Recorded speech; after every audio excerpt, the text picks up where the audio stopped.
કે જયારે પારધીનો બાણ વાગ્યું હોય અને હણિયો જામ પડી જાય એમ શબ્દનું બાણ લાગી ગયું, સાધુનો બાણ લાગી ગયું, શબ્દનો ઝોલો લાગી ગયો.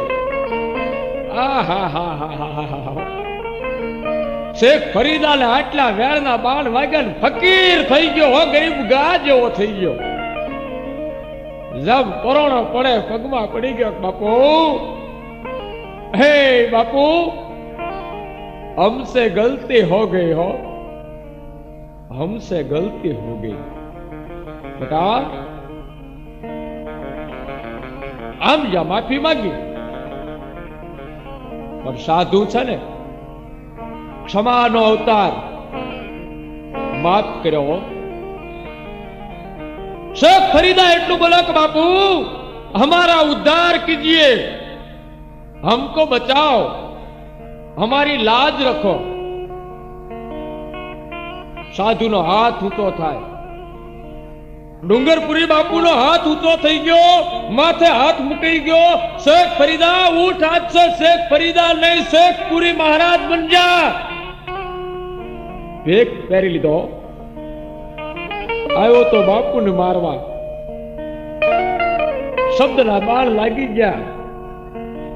માયલો મરી ગયો, અભિમાન મરી ગયું, શેખ ફરીદા મરી ગયો અને શેખપુરી મહારાજ થઈ ગયો. ભગવો પહેરી લીધો. એ સોટાણા ગામની માલિપા ડુંગરપુરી બાપુના ગુરુ ભાવપુરી બાપુજીની પધાર્યા અને સોટાણા ગામની માલિપાજીથી ધૂણો તકાવ્યો અને અલગ ગિરનારીના નામના જ્યાં લાદ મીંડા ઉપડવા. જાણે કોઈ ભવનાથની તળેટી જોઈ લો, જોગીના ધોણાની માલિકા જોગીડાની જમાત ભેળી થઈ ગઈ. અને એ વખતે કહેવાય છે કે ભાવપુરી બાપુએ સીધી હમાજ લીધી અને એ હમાજને માતા શેખપુરી મહારાજે કહેવાય છે કે મોટી હમાજ બનાવી ધૂણો. અને આજની તારીખમાં એ સોટાણા ગામની માલિકા ભાવનાથ બાપુની હમાજ છે, ધૂણો છે અને શેખપુરી મહારાજ થઈ ગયા. જેને પછી તો ગરવા ગિરનારીના નામની બંદગી લાગી ગઈ, ફકીરી લાગી ગઈ, અંતરના તાળા ઉઘડી ગયા, મનની તાણા વાણ મટી ગયો, એકાર અભિમાન ઉતરી ગયા. આવા કોઈક સાધુ મળે, આવો હોલિયો મળે ત્યારે કે જોતા રે જોતા માયમને એ જ જડિયા રે સાચા સાગરના મોતી. આવા કોઈક સાગરના મોતી મળી જાય, આવો જોગી મળી જાય અને એના ખોળાની માલિકા માથું મૂકી દઈ, એના ધૂણાની આગળ માથું મૂકી દઈ અને પછી ગરવો ગિરનારી જવાબ આપે. આવો કોઈ દસનામી ફકીર, આવો દસનામી જોગીનો જવાબ આપે અને જિંદગીની તાણાવાણું મટી જાય. કે આવો કોઈક સાગરનું મોતી મળી જાય, જિંદગીની તાણાવાણું મટી જાય. કોઈ ઓરે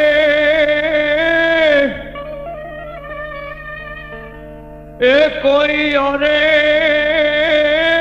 સોના ચાંદી મારા દીદી દીદી દીદી એ કોઈ ઓરે સોના ચાંદી મારા સતગુરુ ઓરે સાચા હીરલા. એ મારા સતગુરુ ઓરે સાચા હીરલા. सत साहिब विना ए बात कैसी रे, गुरु गम विना बात कैसी रे. ए आमा મળે ભજન ના પ્યાસી રે, એ મળે કોઈ સંત ઉપદેશી. મળી જાય જીવનમાં કોઈક સંત ઉપદેશી, પછી ભવની તાળા વાણ મટી જાય. કહેવાય છે કે ડુંગરપુરી બાપુ અને જીવાપુરી એમના સેવક એક દી ફરતા ફરતા ફરતા ફરતા અલગ જગાવતા ધૂણા તખાવતા જોગીની જમાત લઈ અને પાટણ વાળાનું ગામ સરસ્વતીના કાંઠે કોટાવડ ગામની માલિપા આવ્યા અને કોટાવડ ગામ એ જીવાપરીનું આ હરિયું થાતું અને ત્યાં એ બરોબર ગામની વચ્ચેથી જ્યાં વૈયા આવતા હતા એમાં કહેવાય છે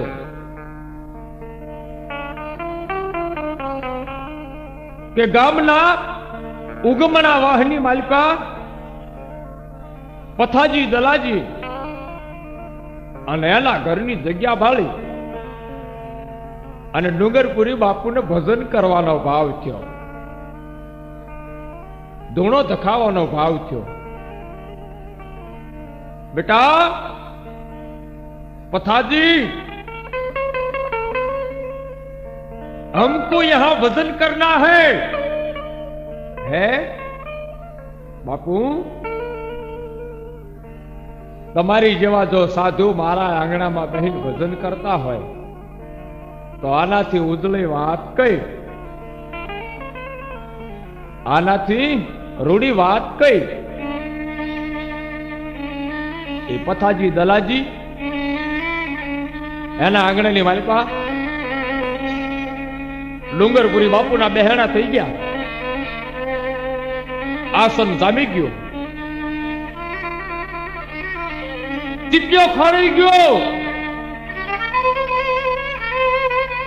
ધૂણો તખાવ્યો,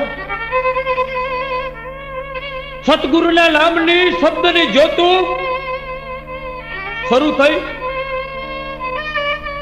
ધૂણાની માલિકા અગ્નિ પેટાયો અને કહેવાય છે કે આસન જમા કે બેઠ ગયે. બાપુ એ ડુંગરપુરી એ જગ્યાની માલિકા સત્સંગ શરૂ થયા. જાતા જાતા જાતા જાતા દાડા વીતવા માંડ્યા અને 1 મહિના સુધી તપસ્યા કરી હો. પણ તપસ્યા કેવી? આ સાધુ જબરદસ્ત તપસ્યા, ભગવાન શિવના નામનો એવો જાપ શરૂ થઈ ગયો અને બાપુને આ જગ્યા બહુ ગમ્યો. એ ચમત્કારી જગ્યા. બાપુ આખા ગામની હારે સત્સંગ કરે અને કહેવાય છે કે આજની તારીખમાં એ ધૂણા ઉપર એવી સરસ મજાની ઓસરી બંધાણી છે. એ બાપુનો ઢોલિયો છે અને એ ઢોલિયા ઉપર બાપુના વારસદાર સિવાય કોઈ બેહી શકતું નથી. એક વખતની વાત છે, બાપુ ફરતા ફરતા ફરતા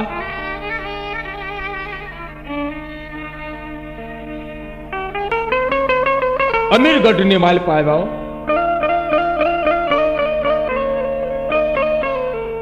અમીરગઢની માલિકા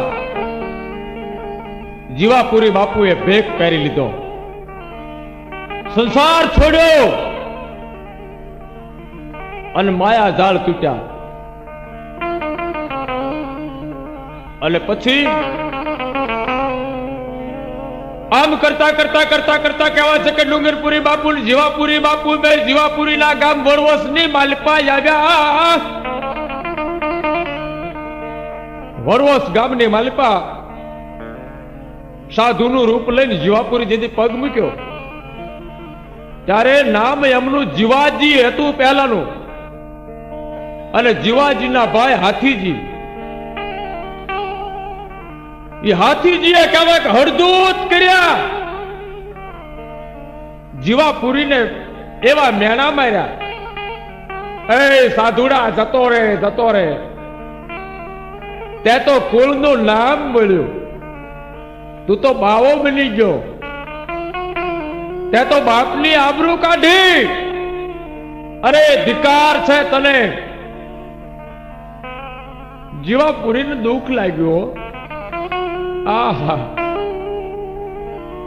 મારા ગુરુને ગાળું દીધી, મારા ભેખને ગાળું દીધી, મેં ભગવાનનું ભજન કર્યું અને મને મેળા માર્યા. જીવાપુરી રોતા જાયો. આંખની માલિપા આહુડાની પાળ બંધાઈ ગઈ, આહુડાની પાળ્યું બંધાણી. રુદન શરૂ થયું.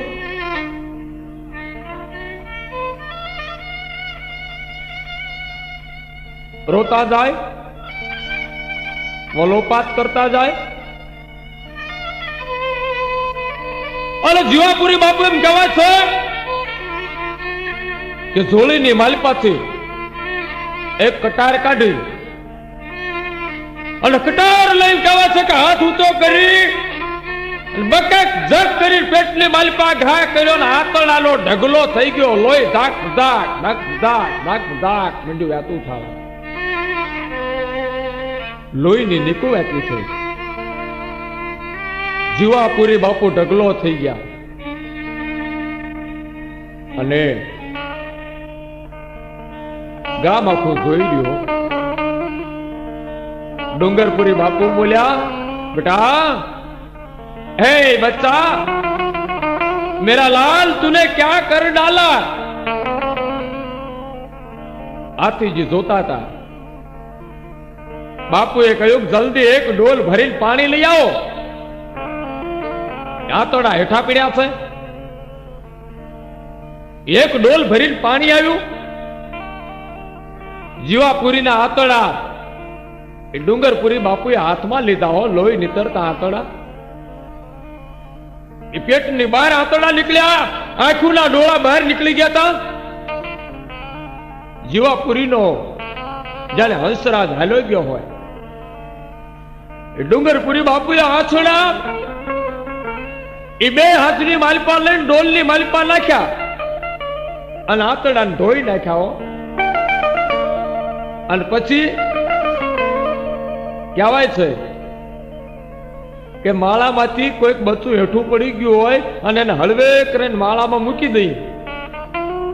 એમ બાપુએ આતડાનો ઢગલો એ ખોબાની માલપા લઈ અને પેટના ગોખલાની માલપા હળવે કરીને મૂકી દીધા અને પેટને માથે હાથ ફેર્યો અને હતા એમ નામ જીવાપુરી બાપુ થઈ ગયા. એક હાકલો કર્યો બાપુ બેઠા થઈ ગયા. આહા, ગામ આખું જોઈ રહ્યો. ગામના પગમાં પડી ગયા. અરે બાપુ, અમારાથી ભૂલ થઈ. હાથીજી બોલ્યા, બાપુ ભૂલ થઈ, બાપુ માફ કરો. બચ્ચા જા, માફ કિયા. અને ડુંગરપુરી બાપુ કહેવાય છે કે જીવાપુરી બાપુને બેઠા કર્યા પછી એ વાતના વાણા વીતી ગયા અને વાત કરતા વાર લાગે. એ વડવોશની માલપા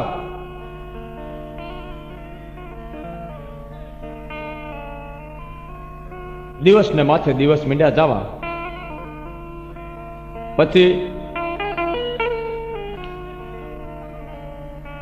હાથીજીએ બાપુએ જે ઠેકાણે ભજન કર્યા હતા ત્યાં ધૂણો બનાવ્યો અને ધૂણાની મીંડ્યા સેવા કરવા. એ ચમત્કારિક ધૂણાની આજે પણ રાખ વધતી નથી કે ઓછી થતી નથી. એટલી ને એટલી રે, આ એનું પ્રમાણ છે. અને વરના વાણા વીતતા ડુંગરપુરી બાપુ એક વખત અમીરગઢ આવ્યા અને અમીરગઢ આવ્યા પછી કહેવાય છે કે તેડું રે આવ્યું રે દૂરના ધામનું લઈ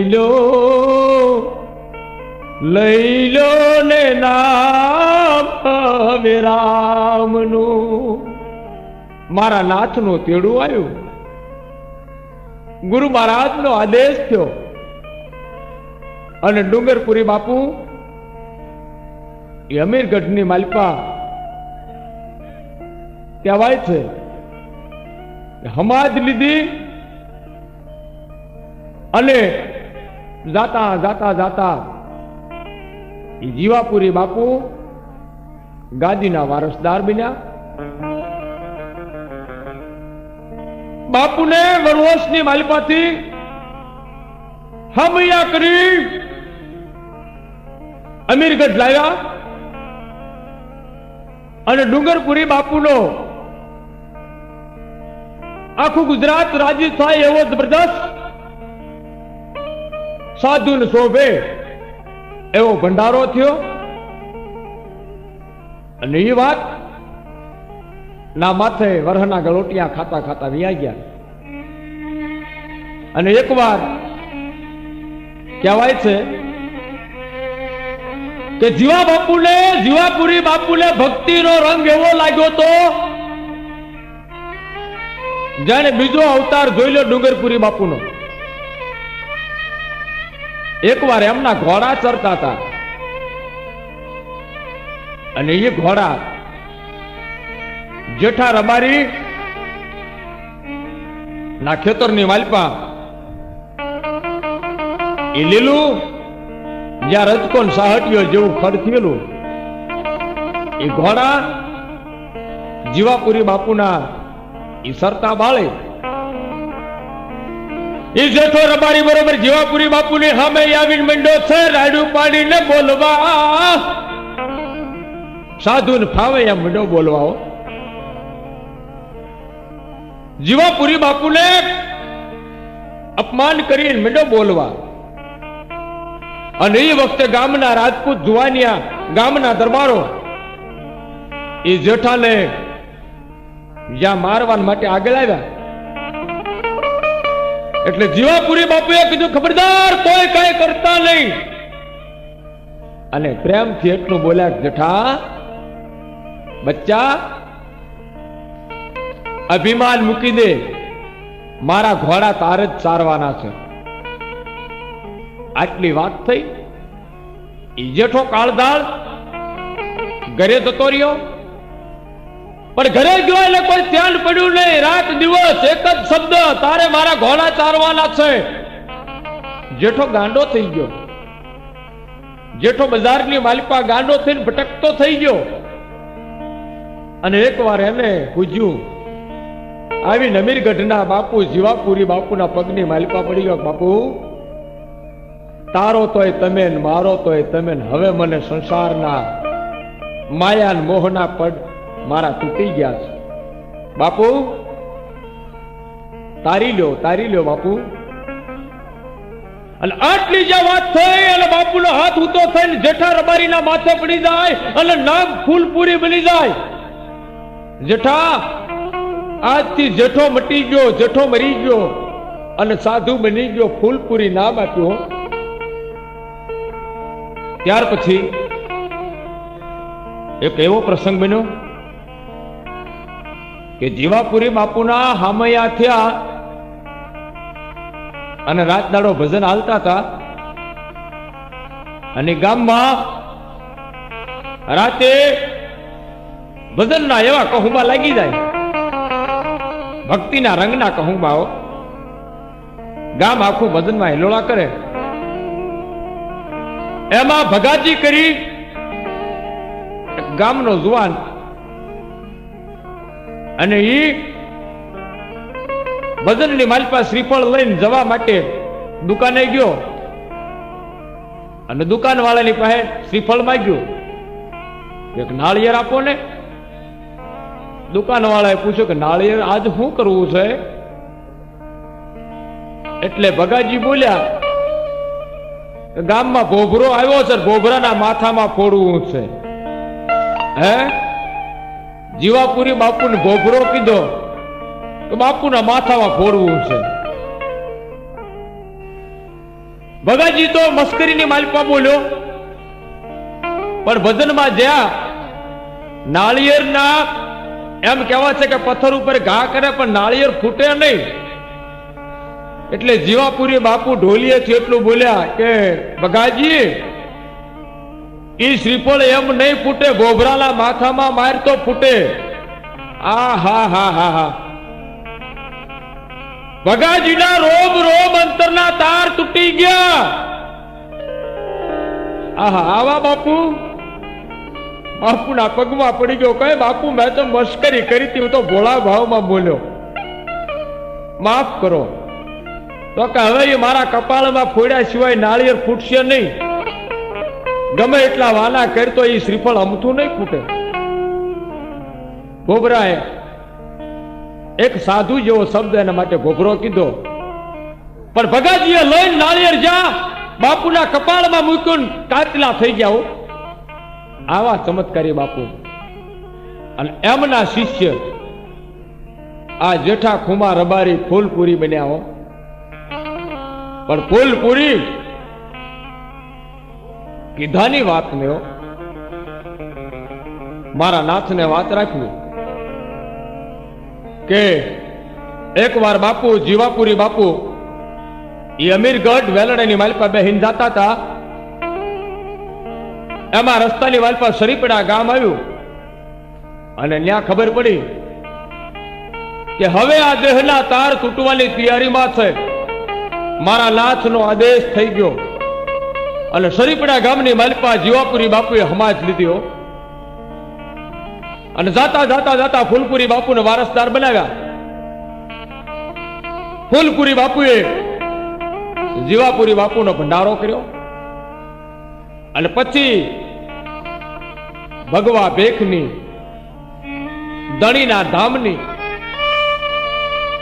ઉપરવાળાના નામની આરાધના એવી શરૂ કરી. પણ કેવી કે જેનું ભર જુવાનીની માલિપા જેને ભેખ પહેર્યો હતો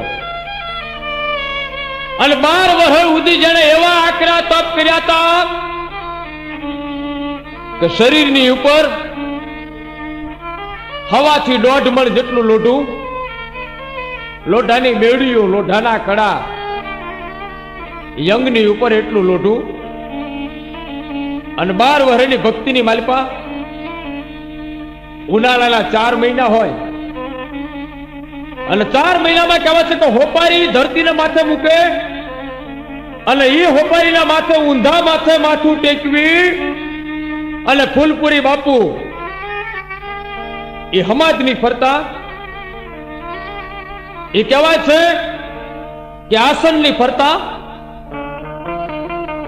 છાણાની ભઠલીઓ કરાવે અને ધગધગતા એ છાણા, તાપના અંગારા અને હોપારીના માથે માથું ટેકવે, ઊંધા માથે તપ આદર્યા. ચોમાસાનો દાડો આવે ત્યારે નળિયાના લેવાના પાણી જ્યાં જતા હોય 12 માટલા લેવાની હેઠ ઊંધા રાખે અને બાપુ શરીર ઉપર વસ્ત્રનો ત્યાગ કરી અને લોઢાના બેડીઓ બખ્તર હોતા એ માટલાની ઉપર હુઈ જાય અને લેવાના પાણી 4 મહિના સુધી શરીરને માથે ઝપટું દેતા હોય પણ કાંઈ રૂવાડું ફરકે નહીં. ઈ શિયાળાની માલિપા તળાવના ટાઢા પાણી હોય, ઈ 4 મહિના સુધી તળાવના ટાઢા પાણીની માલિપા ઉભા રહે બાપુ તપ કરે. આવા તપ ઢોલિયાના માથે ભાલા મૂકે અને ભાલા મૂકીને ભાલાના માથે કહેવાય છે કે ભાલાની અણીઓ શરીરની માલિપા પહેરી જાય. આવા અણી વાળા ભાલાના માથે બાપુ પથારીયું કરે. આ ફૂલપુરી બાપુ, આ ગિરનારી બાપુ, આ દશનામી બાપુ હે આ દત્તના ધૂણાના અસલ જોગંદરો. અને બહુ બધાની વાત છે કે એક વખત ફૂલપુરી બાપુના નામ ઉપર જીવાપુરીની જગ્યા બાબતનો, એ મંદિરની જગ્યા બાબતનો કોર્ટમાં કેસ આલ્યો. અને એ કેસ માટે કહેવાય છે કે બાપુને ફરમાન થયા, એ કોર્ટની માલિપા એ બાપુને આવવાના ફરમાન થયા. એ બે પોલીસ વાળા આવ્યા અને બાપુને ફૂલપુરી બાપુને કોર્ટમાં હાજર થવાના આદેશ આપ્યા. ત્યારે બાપુ કહેવાય છે ઢાકડા થાક કચેરી ભરાણી હતી અને જજ સાહેબે બાપુને કીધું ફૂલપુરી બાપુ આવો, ખુરશી માથે બેહો. પણ સાધુ તો હસતા ભલા. બાપુ કઈ બોલે એ પેલા તો ખુરશી હાલી, હો ખુરશી હાલી. કોર્ટની કચેરીની માલિપાથી ખુરશીને જાણે પગ આવ્યા અને બાપુની પાસે આવીને ખુરશી ઉભી રહી ગઈ અને બાપુ ખુરશી ઉપર બેઠા. કોર્ટના કાગળિયા મટી ગયા, જગ્યાનો હક અપાઈ ગયો અને જેને જગ્યા માટે દાવો કર્યો તો એને જગ્યાનું નામ આપી દીધો બાપુની જગ્યા. આવા ફૂલપુરી બાપુ. અને એની વાતો આજે ઇતિહાસ યાદ કરે. જ્યાં બાપુ જાય, બાપુ જ્યાં ગયા પરચા આપ્યા. એ પાટણ વાળાની માલિપા કાળું ખત્રીને એમ કહેવાય છે કે જદી હવાસેર માટીની ખોટ હતી, દીકરો કે દીકરી કાંઈ નહોતું. તેથી ફૂલપુરી બાપુએ કીધું કે જા બચ્ચા. અને આટલું કીધું, ભગવાને એક પુત્ર આપ્યો. એ કાળું ખત્રીના ઘેર ઘોડિયા બંધાણા. આજ સુધી એ કાળું ખત્રીનો પરિવાર બાપુના નામની માનતા રાખે. વાર તહેવારે બાપુની ધોણે આવે, બાપુના નામના જાપ જપે. એ ભીલડી ગામે ખત્રી કોળની માલિપા બાપુએ ચમત્કાર આપ્યો. આજ પણ હયાત લોકો માને જ્યાં જ્યાં બાપુના ધૂણા છે, એક એક ગામની માલિપા જ્યાં ધૂણા છે ત્યાં જલતી જ્યોત છે, ભજન ભાવ થાય છે. અને બહુ મજાની વાતી છે કે સાધુ સાધુ ચલતા ભલા. સાધુ આપે તો કૃષ્ણ પરમાત્મા જેવાને કાળજા કાઢીને આપે. અને આ તો ફૂલપુરી બાપુની વાત. હમણાં મેં કીધું ને કે તપસ્યા કરે એવી કરે, લોકોના કાળજા હાલી જાય. લીમડાના ઝાડની ઉપર કહેવાય છે કે ઊંધા મસ્તકે બાંધી. એ બાપુ પગે દોરડા બાંધી લીમડાના ઝાડ અને ઊંધા મસ્તકે તપ આદરે. એ દિવસના દિવસ વ્યા જાય ખબર ન પડે. મુખની માલપાથી મહિનાના મહિના જાય પણ અનાજને પાણી લેવાનું નહીં. ભૂખ્યા પેટે તપ. આવા તપધારી. અને ત્યાં સુધી વાત છે કે જ્યારે ઉનાળામાં તપ કરતા અને અગ્નિના કુંડાળા ફરતા બહેનીએ તપ કર્યા હોય અને પછી જ્યારે તપ કરીને ઉભા થતા ત્યારે ગામના લોકોને સેવક ભેળા મળી અને માટલાના ટાઢા પાણી જે અંગને માથે નામે ત્યારે ચમત્કાર એ થાય કે લોઢાની બેડીઓ, લોઢાના કડા પાણી અડે ધડો ધડ કરતા તૂટવા માંડ્યો અને લોઢાના બખ્તર હેઠા પડે. આવા કે જેના ઘરના ઘા મારો તો લોઢું ન તૂટે, એ પાણીનો રેલો અડે અને હેઠું પડી જાય. આવા તપધારી સાધુ. અને આ બાપુની વાત કરી. બાપુના કઈક સેવક છે જેને ઘરના કામકાજ છોડી અને સેવકોએ ગુરુજીની સેવા કરી. હાલમાં પણ ઘણા ભક્તો છે, એમાંથી 2 ભક્તો જીવિત છે. એક પ્રજાપતિ વેલાજી ભગત તથા લક્ષ્મણગર